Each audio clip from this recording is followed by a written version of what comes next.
Good evening, folks. Welcome to Barnes & Noble, Upper East Side. Glad to see you here this evening for our event with Garth Ennis. I just mentioned a few things about the event, and one thing about me. I have laryngitis, apparently, so my apologies.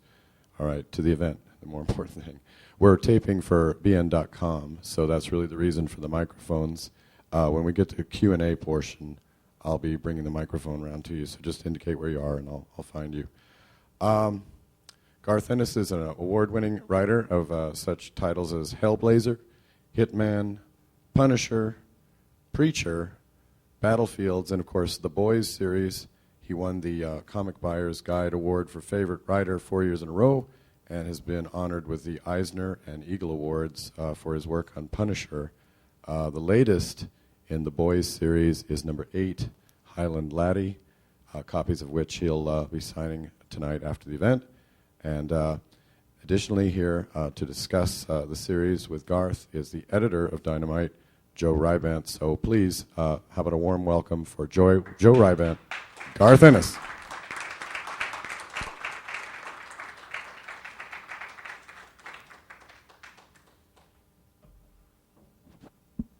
Hello.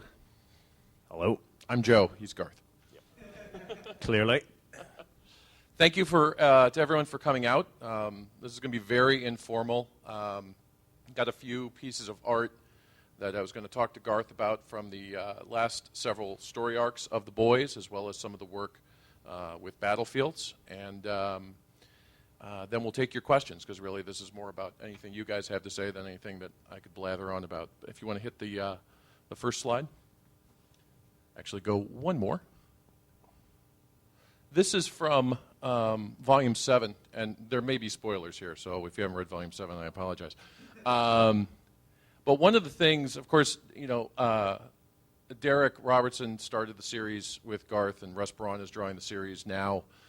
Derek's working on the Butcher series. But one of the things that I've always found with the series, and I don't know if I've ever discussed this with you, Garth, but I think at its core it's a love story. Am I right or wrong in that? I'd say it's probably about half a love story. That would be Huey and Annie. Right. The other half is Butcher and what he's up to. Butcher, he didn't get to have his love story, so he's doing something else instead, as we'll see. Yeah, I mean, maybe you could talk a little bit about the Butcher series, because that will be starting in single issue form, I think in June or July, which Derek is drawing, and of course Garth wrote. Yeah, the Butcher series, that's going to see, it's Butcher's life story, really. It starts in the East End of London in the late 60s, because Butcher's just a little older than me. We see his upbringing. It was not nice. We see his joining the Royal Marines, fighting in the Falklands War. That's not nice either. Then he almost gets his love story, and it's the way that turns out that really sets him on his life's course. That's not very nice either. But the almost love story is very nice indeed. Is that your favorite type of thing to do to your characters, the almost part of the happy ending, or the almost part of the love story? Not necessarily my favorite thing, but it is a defining moment, certainly for Butcher. I found what happened to him when I wrote it quite grim, actually possibly more grim than anything I've written. I finished episode 4 of the series, which sees him left in the ruins, as it were, and quite affected me, actually. Had to go and have a drink, steady my nerves. Yeah. Do these arcs, do these characters, do you have their ending in mind as when you hit issue number 1? Did you knew what was going to happen with Butcher, but as you get to writing the Butcher series, have things changed? Have you altered any of what your original vision was? No, nothing's really changed. The difference with The Boys, I think, between it and, say, Preacher, or between it and Hitman, was I was fairly sure at the beginning that it was going to last. Preacher, Hitman, Punisher, Hellblazer, there was a sense of like leaping into the dark, crossing your fingers, hoping for the best. With the boys, I decided, I think this one's going to make it. So I figured out the characters' endings pretty early on. In fact, probably before I started to write issue 1. And while none of that's changed as I've written the series, what I think has happened is the details have filled in for me in an interesting way. So I knew the bare bones of Butcher's life, but when I sat down to write the story, little details, like what happened to him directly after the Falklands War, his relationship with his father, things like that, they filled themselves in. But no, the bare bones of this story have been really set in stone since the beginning. I'm jumping ahead of my own internal monologue here, but one of the things you and I have discussed in the past was the relationship between superheroes, propaganda, comic books, and war. And we'll get to the Battlefield series here in a few minutes, but one of the things I think that's probably most fascinating with what you've done with your appreciation and your knowledge of all things war is work it into by its trappings, a superhero book. And of course, with the current arc we have going on, which is telling Mallory's story, that realism is still there, even though you've got the guys in the silly tights showing up in World War II. Was all that intentional as well? I mean, because like I said, I know we've discussed, Superman taking on Hitler in the 40s is something that you always kind of found preposterous, I think, in a grand scheme of things. Yeah, the sequence that's just appeared in the, and I believe it was the last issue, the one that John McRae drew, the massacre in the woods. That was something that occurred to me, again, probably before I began writing issue 1. The notion of superheroes in war is one I find a little ridiculous to begin with, but how I chose to apply it was, well, if you read much military history, you know that at least half of, if not most of, the weapons that show up in the front line aren't ready when the war begins. Soldiers are issued with equipment that isn't really up to the job, everything from their rifles to their body armor to their rations. There are innumerate examples of this. Aircraft that should never have gotten anywhere near the front line, but were built by the lowest bidder. Same with tanks, which are death traps that men are expected to fight vastly superior ones with. And it occurred to me, well, the first attempt to use superheroes in war would therefore probably be a disaster. They wouldn't be ready, they wouldn't be trained, they wouldn't know what it was they were supposed to do, and well, we saw the results in the latest issue. Right. Yeah. The other thing with this particular arc is, of course, we're dealing with organized religion in a very satiric way. How did you come at Believe and the event, the combining of the superheroes? I mean, you've really got them attached to every kind of terrible trope, that exists in our current culture. So, I mean, what fueled that?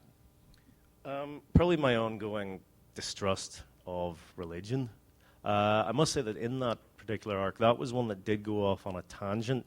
I found myself not particularly interested in pursuing the idea of superhero religion. It was enough to say, this is a bad idea, this is exploitative, this is going to be a mistake for all concerned, and then really go off and look at the relationship between Huey and Annie, with Butcher's suspicions coming to a head at the same time. Religion, I would say, I'm probably done with for the moment, especially in the boys. I think you said new things here, though. I mean, obviously it's been a theme in your work, but I think this one in particular with Annie's own revelations, I think, as coming from her background of very puritanical to where she's at currently, which is, kind of a fuck it all kind of situation. So would you want to hit the next slide? And we see a little bit, one of my favorite scenes there behind you, Garth, with the family that thought that they were winning a very special day. Which, in a way, they were, of course. And this particular storyline is where the breaking point really was between Annie and Huey. And then, of course, that led into what goes on in Highland Laddie, which is the latest trade that was discussed earlier. Do you want to hit the next slide? and there's some of John McCrae's art. How did you approach? I mean, obviously, I can't imagine after having seen this, especially since, I can't imagine anyone else drawing this besides John. I mean, did you always? I mean, John came to us in a very unique way to be part of the Boys family, but it almost seems like this was kind of fate. I'd say that's true. John and I go back 20 plus years. In fact, the first thing I ever wrote in comics, he illustrated.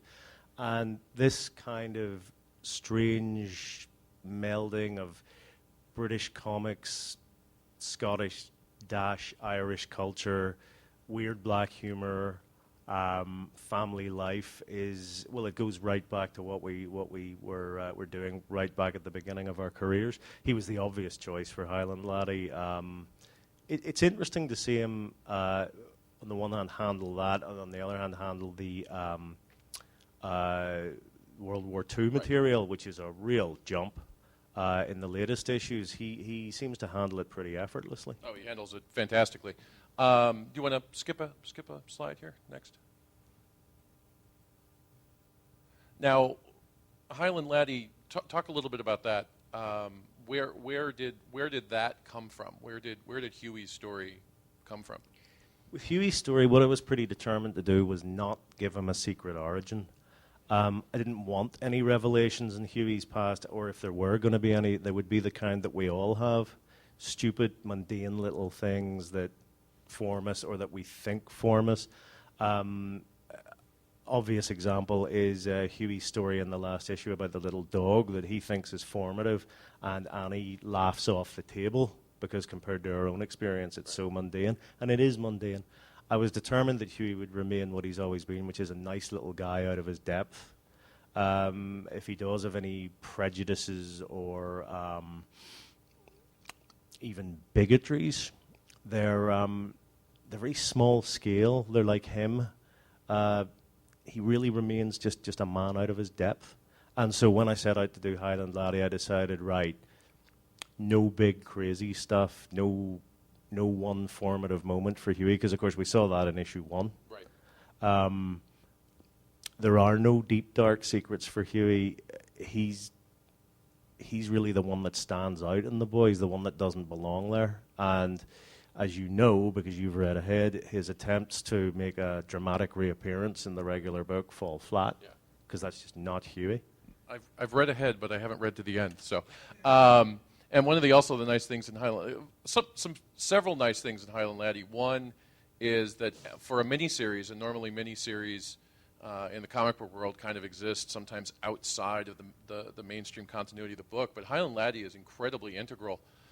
Because it starts to set up, I guess, the third act, as it were, with Mallory's introduction and the continuation of where Huey and Annie are going. And also, you worked in the superhero little teen pageant as well. So, yes, I recall sometimes when you go to a comic convention, those convention buildings are so big that they can sort of handle 2 cons at once.